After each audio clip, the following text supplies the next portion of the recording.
ఓం నమో వెంకటేశాయ. జ్యోతిషరత్నాకరం ఛానల్కి స్వాగతం. ఈ వీడియోలో అమావాస్య రోజున జన్మించడం అనేది దోషమా, అమావాస్య రోజు పుట్టిన వారి యొక్క లక్షణాలు ఎలా ఉంటాయి, వారికి ఎటువంటి యోగాలు ఉంటాయి, మానసిక స్థితి ఎలా ఉంటుంది, ధనయోగాలు ఎలా ఉంటాయి, ఇలాంటి విషయాల్ని తెలియజేస్తాను. చాలామంది అమావాస్య విషయంలో ఎంతో భయపడుతూ ఉంటారు. ఎందుకంటే అమావాస్య రోజు ఏ శుభకార్యాలు కూడా చేయరు. అలాగే అమావాస్య అంటేనే చాలా భయపడేటువంటి పరిస్థితి నెలకొంది. ఇది కొంతవరకు నిజము. అయితే అన్ని విషయాల్లోనూ అమావాస్య నిషిద్ధం కాదు. అలాంటిది అమావాస్య రోజు కనుక జన్మించినట్టయితే ఆ వ్యక్తి యొక్క లక్షణాలు ఎలా ఉంటాయి, ప్రవర్తన ఎలా ఉంటుంది, అది మంచిదా కాదా, ఇది మనము డిఫరెంట్ వ్యూ పాయింట్స్లో ఉంటే వివిధ కోణాల్లో పరిశీలించేటువంటి ప్రయత్నం చేద్దాము. మొట్టమొదటి అమావాస్య అంటే ఏమిటి? రవిచంద్రులు కలిసి ఒకే రాశిలో ఉండడం అనేది అమావాస్య తిథిగా చెప్పబడింది. ఒక తిథి అంటే రవికి చంద్రుడికి 12 డిగ్రీల దూరంలో ఉన్నప్పుడు ఒక తిథి అవుతుంది. ఇది టెక్నికల్గా తిథి యొక్క డెఫినేషన్.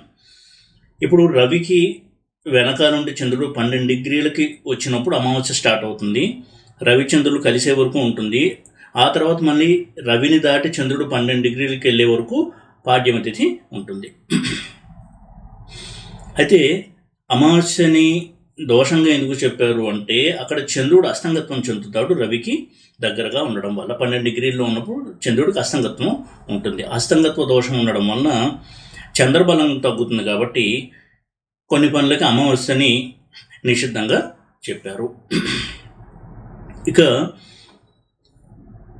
చంద్రబలం తగ్గడం వలన, చంద్రుడు అస్తంగత్వం అవడం వలన ఎటువంటి ఫలితాలు ఉంటాయి అనేది కనుక చూసినట్టయితే చంద్రుడు మనకారకుడు, రవి ఆత్మకారకుడు నైసర్గికంగా. అంతేకాదు రవి పితృదేవతలకు సంబంధించినటువంటి గ్రహము. అందుకే మన సంప్రదాయంలో నిత్యము కూడా సూర్యారాధన చేయడము, పితృదేవతల ఆశీస్సులు తీసుకోవడము, అలాగే వివిధ సందర్భాల్లో పితృదేవతలకి తర్పణం ఇవ్వడము, ఇవన్నీ కూడా సూర్యప్రీతికరంగా చేయడం జరుగుతుంటుంది. తద్వారా పితృదేవతలు సంతోషిస్తారు. పితృదేవతల తృప్తిని తెలియజేసేటువంటి గ్రహం రవి. ఇక చంద్రుడు మానసిక స్థితిని తెలియజేసేటువంటి గ్రహము. వారి యొక్క మానసిక స్థితి ఎలా ఉంటుంది, మనోబలం ఎంత ఉంటుంది, మనోధైర్యం ఎలా ఉంటుంది, ఇలాంటివన్నీ తెలియజేసే గ్రహం చంద్రుడు. ఇక రవిచంద్రుడు కలిస్తే ఎప్పుడైతే చంద్రుడు అస్తంగత్వం చెందుతాడో దానివల్ల రకరకాల మానసికపరమైనటువంటి సమస్యలు అనేవి ఉంటాయి. ఏ ఇంట్లో అస్తంగత్వం చెందాడు చంద్రుడు అంటే అమావాస్య రోజు పుట్టినప్పుడు రవిచంద్రుడు ఏ రాశిలో ఉన్నాడు, లగ్నం నుంచి ఏ ఇంట్లో ఉన్నాడు అనే దాన్ని బట్టి వారి యొక్క మానసిక స్థితిని మనం అర్థం చేసుకోవాల్సి ఉంటుంది. రవిచంద్రులు కలిసినప్పుడు అంటే అమావాస్య రోజు జన్మించినప్పుడు రకరకాల మానసిక స్థితిలో ఉన్నటువంటి జాతకులను చూడొచ్చు. మానసిక సమస్యలు రకరకాలుగా ఉన్నటువంటి వ్యక్తులను చూడొచ్చు. మూడ్ స్వింగ్స్ ఎక్కువగా ఉంటాయి, మనోబలం తక్కువగా ఉంటుంది, చాలా సున్నితమైన స్వభావం కలిగిన వ్యక్తులుగా ఉంటారు. ప్రతిదానికి ఈజీగా డిప్రెస్ అవ్వడము, నెగిటివ్ థింకింగ్, ఇలాంటి లక్షణాలు ఎక్కువగా ఉండే అవకాశం ఉంటుంది. ఎందుకంటే రవి అంటేనే తీవ్ర గ్రహము, ఈగో ఎక్కువగా ఉండేటువంటి గ్రహం రవి. రవి యొక్క బలం ఎక్కువగా ఉన్న జాతకులు చూడండి, నేను ఏదైనా చేయగలను అనేది వారి యొక్క ట్యాగ్ లైన్గా ఉంటుంది. ఐ నో ఎవ్రీథింగ్, నాకంతా తెలుసు, నేను చేయగలను, నాకు ఎవరు చెప్పాల్సిన అవసరం లేదు, నేను చెప్పింది అందరూ చేయండి, ఇటువంటి ఒక ధోరణి అనేది ఉంటుంది రవి వల్ల. చంద్రుని చూసినట్టయితే మదర్లీ నేచర్ అంటే ఒక తల్లి ప్రేమ ఎలా ఉంటుంది తన యొక్క సంతానం మీద, అటువంటి ఒక మనసును సూచించే గ్రహం చంద్రుడు. అందుకే చంద్రుడు ప్రభావం ఎక్కువ ఉన్న వ్యక్తులు చూడండి ఎప్పుడూ కూడా తల్లికి దగ్గరగా ఉండడము, సున్నితమైనటువంటి మనసు కలిగి ఉండడము, రఫ్గా ఉండలేకపోవడము, సున్నితమైన భావాలు, మృదుమైనటువంటి విషయాల పట్ల అనురక్తి కలిగి ఉండడం, ఇటువంటి మనసు కలిగినటువంటి వ్యక్తులే ఉంటారు. అయితే చంద్రుడు ఎప్పుడైతే వేరే గ్రహం చేత ప్రభావితం అవుతాడో అప్పుడు ఆ గ్రహం యొక్క రిఫ్లెక్షన్ చంద్రుడి మీద ఉంటుంది. చంద్రుడు ఒక అద్దం లాంటివాడు. పాపగ్రహాలతో కలిస్తే మానసిక స్థితిలో కూడా అటువంటి గ్రహం యొక్క ప్రభావం అనేది ఉంటుంది. ఉదాహరణకి చంద్రకుజులు కలిస్తే తీవ్ర స్వభావము, వెంటనే ఎమోషన్స్ మారిపోతూ ఉండడము, పట్టుదల, మొండి పట్టుదల ఇవన్నీ వస్తాయి కుజుడుతూ ఉంటే. రవితో ఉన్నప్పుడు చంద్రుడు వీక్గా ఉండి రవి స్ట్రాంగ్గా కనుక ఉన్నట్టయితే చిన్న విషయాన్ని కూడా ఎక్కువగా డేలా పడిపోవడము, ఫాల్స్ ప్రెస్టీజ్, అనవసరమైనటువంటి అహంకారాలకు వెళ్ళడము, దానివల్ల చాలా మానసిక సమస్యలు కొని తెచ్చుకోవడము, ఏదన్నా ఒక సమస్య వస్తే తట్టుకోలేక ఇతరులు ఎవరైనా వచ్చి సహాయం చేస్తారని ఎదురు చూడటము, ఇటువంటి స్వభావం అనేది ఉంటుంది. అందుకే రవిచంద్రుల కలయిక అనేది కొంతవరకు మంచిది కాదు అని చెప్పారు. జన్మించినప్పుడు అటువంటి స్వభావం కనుక ఉన్నట్టయితే తప్పకుండా వారి యొక్క మానసిక స్థితి మీద ఈ ప్రభావం ఉంటుంది. అదేవిధంగా చంద్రుడు వీక్గా ఉండి రవి స్ట్రాంగ్గా ఉన్నప్పుడు ఒక్కొక్కసారి చూసినట్టయితే వారికి అన్కన్వెన్షనల్ ట్రైట్, అంటే అందరూ వెళ్ళేదారిలో వెళ్లకుండా వారికంటూ ఒక సిద్ధాంతం ఉండడము, తిరుగుబాటు స్వభావము, తెలివితేటలను కూడా ఇస్తుంది ఈ కాంబినేషన్. అంటే తమ యొక్క ప్రయోజనాల కోసము తన తెలివితేటల్ని, బుద్ధిమానాలను ఉపయోగించి మనుషుల్ని, పరిస్థితుల్ని మ్యానిపులేట్ చేసి తాను ప్రయోజనం పొందడము, లైమ్ లైట్లోకి రావడము, పేరు ప్రఖ్యాతలు సంపాదించుకోవడము, ఇటువంటి తెలివితేటలను ఇస్తుంది ఈ కాంబినేషన్. అందుకే ఎప్పుడూ కూడా రవి తక్కువ బలంతో ఉండి చంద్రుడు ఎక్కువ బలంతో ఉండి కలవడం అనేది కొంతవరకు మంచి రిజల్ట్స్ని ఇస్తుంది, కొంత సేఫ్ అది. ఉదాహరణకి చంద్రుడు ఎగ్జాల్ట్ అయ్యి, అంటే ఉచ్చలో ఉండి రవితో కలిసి ఉన్నాడు, అంటే వృషభ రాశిలో రవిచంద్రుడు కలయిక ఉంది వారు జన్మించినప్పుడు. ఇక్కడ చంద్రుడికి బలం ఎక్కువ ఉంది రవి కంటే కూడా, కాబట్టి మూడ్ స్వింగ్స్ అనేవి ఉంటాయి, ఎమోషనల్ వ్యక్తులుగా ఉంటారు, అలాగే చాలా తెలివైన వ్యక్తులుగా కూడా ఉంటారు. వారికి కొంత విప్లవాత్మకమైనటువంటి ఆలోచన ధోరణి ఉండడము, అందరూ వెళ్ళేదారిలో కాకుండా తనకంటూ ఒక స్టైల్ ఉండాలనుకోవడము, ప్రతి దాంట్లోని సంస్కరణలు తీసుకురావాలనుకోవడము, ఇటువంటి ఆలోచన ధోరణి ఉంటుంది. ఇదే చంద్రుడు కనుక నీచలో ఉండి రవితో ఉంటే, అంటే వృశ్చికంలో కనుక రవిచంద్రుడు కలిసి ఉన్నట్టయితే అది కుజుడిల్లు.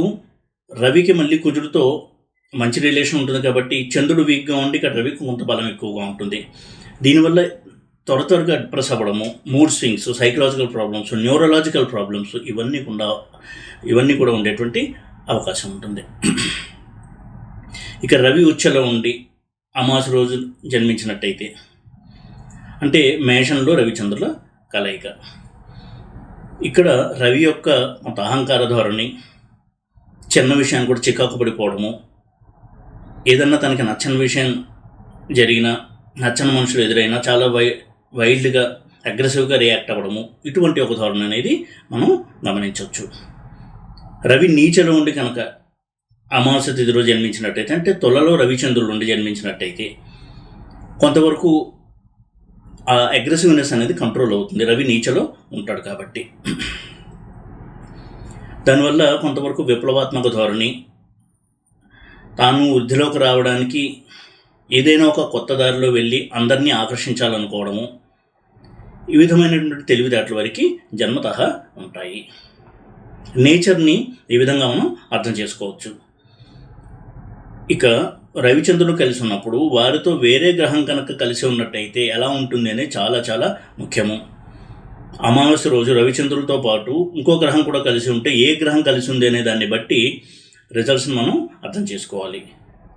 ప్రాబ్లమెటిక్ కాంబినేషన్ ఏది అంటే రవిచంద్రులతో కుజుడు కలిసి ఉన్నప్పుడు అది ఆయుర్దాయ భంగాన్ని కలిగిస్తుంది. తరచూ ఏదో ఒక అనారోగ్యము, యాక్సిడెంట్స్, అలాగే మానసిక సమస్యలు ఎక్కువగా ఉండడము, మనోధైర్యం తక్కువగా ఉండడము, హెల్త్ ఇష్యూస్ ఇవన్నీ ఎక్కువగా వేధించే అవకాశం ఉంటుంది.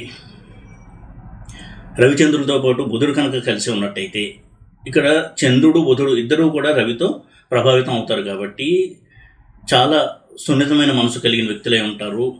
మూడ్ స్వింగ్స్ ఎక్కువగా ఉంటాయి, సైకలాజికల్ ప్రాబ్లమ్స్, న్యూరలాజికల్ ప్రాబ్లమ్స్ ఉండే అవకాశం ఎక్కువగా ఉంటుంది. స్పీచ్ ప్రాబ్లమ్స్ అంటే సభాపిరికిగా ఉండడము, నలుగురిలో మాట్లాడలేకపోవడము, తడబడ్డము, ఇటువంటి నేచర్ కూడా ఉండే అవకాశం ఉంటుంది. కానీ చాలా తెలివైన వ్యక్తులు అయి ఉన్నప్పటికీ కూడా ఇటువంటి వాటి వల్ల వాళ్ళు చాలా ఆత్మనియోగత భావంతో బాధపడుతూ ఉంటారు. రవిచంద్రులతో పాటు గురువు కలిసి ఉన్నట్టయితే ఇది ఆధ్యాత్మిక చింతనకు మంచిది.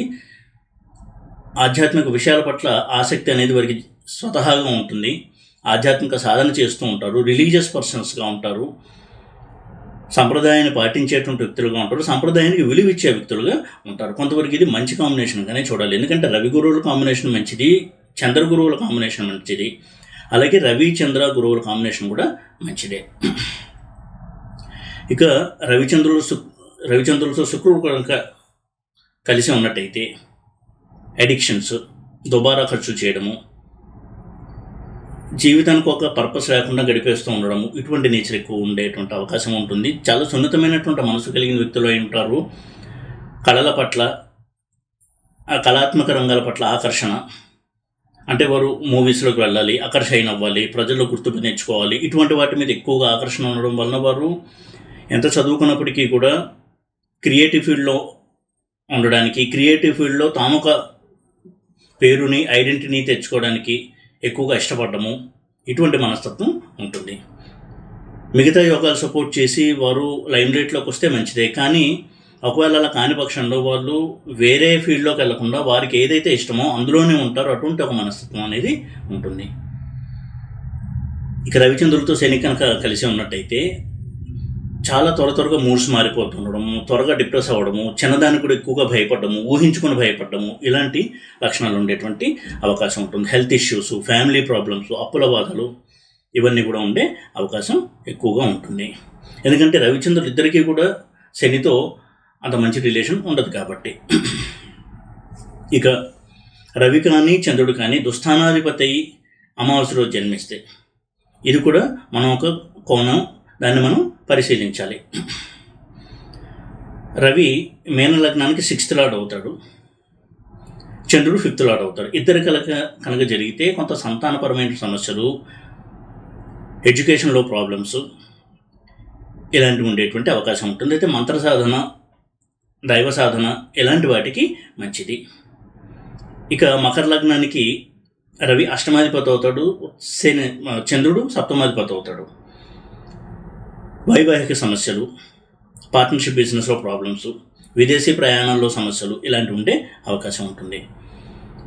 ఇక కన్యా లగ్నాన్ని చూసినట్టయితే రవి వ్యయాధిపతి అవుతాడు, చంద్రుడు లాభాధిపతి అవుతాడు. అంటే ఫినాన్షియల్ అప్స్ అండ్ డౌన్స్ అనేవి ఎక్కువగా ఉంటాయి. అలాగే love failures, extra marital affairs వల్ల సమస్యలు, ఆర్థిక సమస్యలు, ఆర్థిక నష్టాలు, స్నేహితుల నుంచి సమస్యలు, స్నేహితులు మోసం చేయడము, ఇలాంటి వాటి వల్ల మానసికంగా కృంగుబాటు, సంతాన సమస్యలు, సంతానం వారు చెప్పిన మాట వినకపోవడం, దానివల్ల మానసికంగా కృంగిపోవడము, ఇటువంటి పరిస్థితులు ఉండే అవకాశం ఉంటుంది. ఇక చంద్రుడు దుస్థానాధిపతి అయ్యి రవితో కలిసి ఉన్నట్టయితే, కుంభలగ్నానికి చంద్రుడు షష్టాధిపతి, 6th లార్డ్గా రవితో కనుక కలిసి ఉన్నట్టయితే రవి సప్తమాధిపతి అవుతాడు కాబట్టి కొంతవరకు మ్యారిటల్ ఇష్యూస్ అనేవి ఎక్కువగా ఉంటాయి. ధను లగ్నాన్ని కనుక చూసినట్టయితే చంద్రుడు అష్టమాధిపతి అయ్యి భాగ్యాధిపతి అయినటువంటి రవితో కలిసి ఉంటాడు కాబట్టి ఈ చంద్ర రవుల కలయిక వల్ల కొంతవరకు ఫారిన్ ల్యాండ్స్లో ప్రాబ్లమ్స్, ఫారిన్ ల్యాండ్లో ఉండడానికి, అక్కడ జాబ్ చేస్తూ సర్వైవ్ అవ్వడానికి కొంత ప్రాబ్లమ్స్, ఛాలెంజెస్ని ఎక్కువగా ఫేస్ చేస్తూ ఉంటారు. తండ్రితో కూడా సంబంధం అంతంత మాత్రంగా ఉండేటువంటి అవకాశం ఉంటుంది. తరచూ వారిని బ్యాడ్ లక్ అనేది ఇబ్బంది పెడుతూ ఉంటుంది. సింహలగ్నం విషయం చూసినట్టయితే చంద్రుడు 12th లార్డ్ అవుతాడు, రవి లగ్నాధిపతి అవుతాడు. వీళ్ళిద్దరి కలయిక వలన ఎప్పుడూ కూడా ఊహల్లో ఉంటూ ఉండడము, మానసికంగా త్వరగా కునిగిపోతూ ఉండడము, ఒంటరితనం ఫీల్ అవుతూ ఉండడము, వారికి తెలియకుండానే ఏ కారణం లేకుండా కూడా ఒక్కొక్కసారి ఒంటరిగా ఫీల్ అవుతూ ఉండడం, లోన్లీగా ఫీల్ అవుతూ ఉండడము, డిప్రెషన్ ఫీలింగ్ అనేది వస్తూ ఉండడము, ఊహల్లో ఎక్కువ వ్యవహరిస్తూ ఉండడము, ఇటువంటి లక్షణాలు అనేవి ఉంటాయి. ఈ విధంగా ఈ కోణంలో కూడా మనం రవిచంద్రుల యొక్క కలయికని పరిశీలించాలి. ఇక ఏ స్థానంలో రవిచంద్రుల కలయిక ఉంది జన్మించినప్పుడు అనే దాన్ని బట్టి కూడా మనం రిజల్ట్స్ని అంచనా వేయాలి. లగ్నంలో కనుక ఉన్నట్టయితే మూడ్ స్వింగ్స్ ఎక్కువగా ఉంటాయి. రవి కనుక స్ట్రాంగ్గా ఉండి లగ్నంలో రవి అమావాస్య తిన్నాడు పుట్టినట్టయితే false prestige, self respect, ego ఇవన్నీ ఎక్కువగా ఉండడం వలన జీవితంలో ప్రతి వారితో కూడా ఏదో ఒక సమస్యను ఎదుర్కొంటూ ఉంటారు వీరి యొక్క అటువంటి ఒక యాటిట్యూడ్ వల్ల. సెకండ్ హౌస్లో కనుక ఉన్నట్టయితే ఫినాన్షియల్గా అప్స్ అండ్ డౌన్స్, ఆర్థిక భారము, అప్పుల్లో కూరుకుపోవడం ఇలాంటి ఇబ్బందులు ఉండే అవకాశం ఉంటుంది. థర్డ్ హౌస్లో కనుక రవిచంద్రుల కలయిక ఉన్నట్టయితే ఎప్పుడూ కూడా చుట్టుపక్కల వాళ్ళతో సమస్యలు, అన్నదమ్ములతో సమస్యలు, బిజినెస్లో కూడా ఒక బిజినెస్ చేసి అది మానేసి ఇంకో బిజినెస్లోకి వెళ్ళడము, ఇటువంటి ఒక ధోరణి ఉంటుంది. ఫోర్త్ హౌస్లో కనుక రవిచంద్రులు ఉన్నట్టయితే తల్లితో సమస్యలు, తల్లితో వీరికి ఎప్పుడు కూడా మనస్పర్ధలు, అదేవిధంగా జీవితంలో ఓన్ హౌస్ అనేది లేట్ అవ్వడము, ఎడ్యుకేషన్లో బ్రేక్స్ ఇలాంటివి ఉండే అవకాశం ఉంటుంది. 5th హౌస్లో కనుక ఉన్నట్టయితే సంతాన సమస్యలు, సంతానం కలగకపోవడము, కలిగిన సంతానం వల్ల వీరికి ప్రాబ్లమ్స్, వారి యొక్క ప్రవర్తనలో కావచ్చు, వారి యొక్క ఆరోగ్య విషయంలో కావచ్చు, ఇలాంటి సమస్యలు ఉండే అవకాశం ఉంటుంది. అయితే మంత్ర సాధనకి, ఆధ్యాత్మిక సాధనకి ఇది మంచిది ఈ ప్లేస్మెంట్. 6th హౌస్లో కనుక రవిచంద్రుడు కలయిక ఉన్నట్టయితే మానసిక సమస్యలు, చిన్న విషయాన్ని కూడా ఎక్కువగా డిస్టర్బ్ అవ్వడము, తరచూ మానసిక సమస్యలతో డాక్టర్ని సంప్రదించాల్సి రావడము, ఇలాంటి సమస్యలు ఉండే అవకాశం ఉంటుంది. 7th హౌస్లో కనుక రవిచంద్రుడు కలిసి ఉన్నట్టయితే వైవాహిక సమస్యలు, డైవర్స్ వరకు వెళ్ళడము, ఇలాంటి సమస్యలు ఉండే అవకాశం ఎక్కువగా ఉంటుంది. అష్టమంలో కనుక రవిచంద్రుడు కలిసి ఉన్నట్టయితే అనారోగ్య సమస్యలు, తరచూ యాక్సిడెంట్స్ అవుతూ ఉండడము, తనకి రావాల్సినటువంటి వారసత్వ ఆస్తి తనకి రాకపోవడము, ఇలాంటి సమస్యలు ఎక్కువగా ఉండే అవకాశం ఉంటుంది. 9th హౌస్లో కనుక రవిచంద్రుడు కలిసి ఉన్నప్పుడు జన్మించినట్టయితే ఎక్కువగా ఫారిన్ ట్రావెల్స్ చేస్తూ ఉండడము, ఎంత ఫారిన్ ట్రావెల్స్ చేసినా అనుకున్నంత సేవింగ్స్ చేయలేకపోవడము, తండ్రితో కూడా ఎక్కువగా విభేదాలు, ఇటువంటి సమస్యలు ఉండే అవకాశం ఉంటుంది. 10th హౌస్లో కనుక రవిచంద్రుడు కలిసి ఉన్నట్టయితే అమావాస్య రోజు జన్మించినప్పుడు కెరియర్లో అప్స్ అండ్ డౌన్స్ ఎక్కువగా ఉండడము, కెరియర్లో సాటిస్ఫాక్షన్ లేకపోవడము, అధికారులతో సమస్యలు, జాబ్స్ తరచూ మారుతూ ఉండడము, బిజినెస్లు కూడా మారుస్తూ ఉండడము, ఇటువంటి సంఘటనలు చోటు చేసుకునే అవకాశం ఉంటుంది. 11th హౌస్లో కనుక రవిచంద్రుడు కలిసి ఉన్నట్టయితే ఫ్రెండ్స్తో సమస్యలు, లవ్ అఫైర్స్లో సమస్యలు, love failures, extra marital affairs, వీటి వల్ల ఎక్కువగా సమస్యల్ని ఎదుర్కొంటూ ఉంటారు. 12th హౌస్లో కనుక రవిచంద్రుడు కలిసి ఉన్నట్టయితే విదేశీ ప్రయాణాల వల్ల ఎక్కువగా కష్ట నష్టాలు, విదేశంలో సెటిల్ అవ్వడానికి చాలా టైం పట్టడము, అనారోగ్య సమస్యలు, హాస్పిటల్ ఎక్స్పెన్సెస్, ఇవి ఎక్కువగా ఉంటాయి. ఈ విధంగా మనం రవిచంద్రుల కలయిక జన్మజాతకంలో కనుక ఉన్నట్టయితే, అమావాస్య రోజు జన్మించినట్టయితే తప్పకుండా అటువంటి గ్రహాల దశలు నడిచినప్పుడు రవికి చంద్రుడికి ప్రీతికరమైనటువంటి కొన్ని పరిహారాలు చేసుకుంటూ దైవ సాధన, మంత్ర సాధన ఇటువంటివి చేస్తూ ఉన్నట్టయితే చాలా మటుకు ఆ దోషం అనేది నివారించబడుతూ ఉంటుంది. నిత్యము దేవతార్చన చేయడము, దైవాన్ని ఆరాధించడము, మంత్రోపాసన చేయడము, మంత్రజపం చేయడం అనేది రవిచంద్రులిద్దరికీ కూడా చాలా బాగా పనిచేసేటువంటి ఒక రెమెడీ. అలాగే సూర్య నమస్కారాలు చేస్తూ ఉండడము, ఇటువంటివి ఎవరైతే నిత్య జీవితంలో రెగ్యులర్గా చేస్తూ ఉంటారో వారు అమావాస్య రోజున జన్మించినప్పటికీ కూడా జీవితంలో డే బై డే వరకు ఆ నెగిటివ్ ఎఫెక్ట్ అనేది తగ్గి మనోబలం అనేది పెరుగుతుంది. ఈ వీడియో కనుక మీకు నచ్చినట్టయితే లైక్ చేసి, షేర్ చేసి, సబ్స్క్రైబ్ చేయండి. ఓం నమో వెంకటేశాయ.